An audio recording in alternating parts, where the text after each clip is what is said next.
Bienvenue dans mon atelier. Je m'appelle Denis Fortin. J'aimerais vous partager ma passion pour le travail du bois.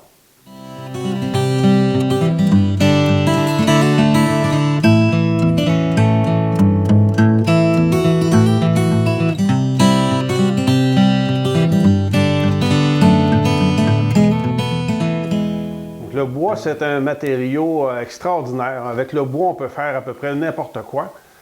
C'est vraiment intéressant. Il est disponible dans toutes sortes de couleurs, toutes sortes de dimensions, toutes sortes de textures.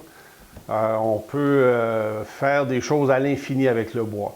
Par contre, ce qui est important, c'est de connaître un peu la structure du bois pour éviter des problèmes éventuels. C'est sûr que si on ne respecte pas les mouvements naturels du bois, lorsqu'on fait des assemblages, on s'attire des problèmes, puis ça va être difficile d'avoir des projets durables qui vont résister à travers le temps.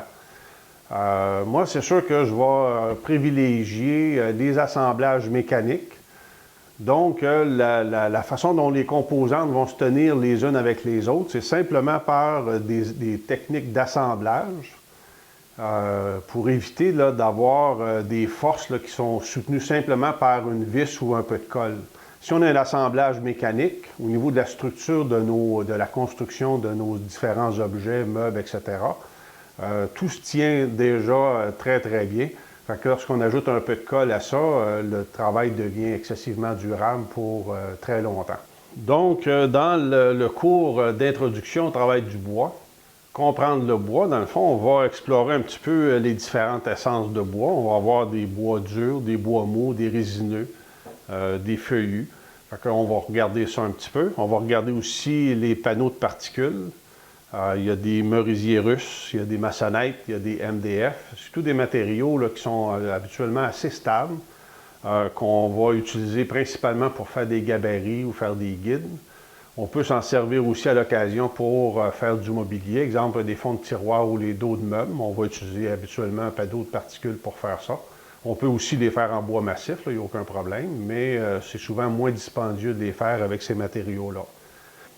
Dans le cours Comprendre le bois, on va aussi parler du taux d'humidité du bois. C'est un facteur assez important à tenir compte. C'est sûr que si on prend un arbre dans la forêt, on le coupe, puis on se fait de la planche, puis on essaie tout de suite de commencer à faire du mobilier avec ça, on s'attire des gros problèmes. On va regarder aussi comment on peut faire un peu les collages de nos différentes pièces de bois. Puis on va regarder comment sélectionner le bois aussi.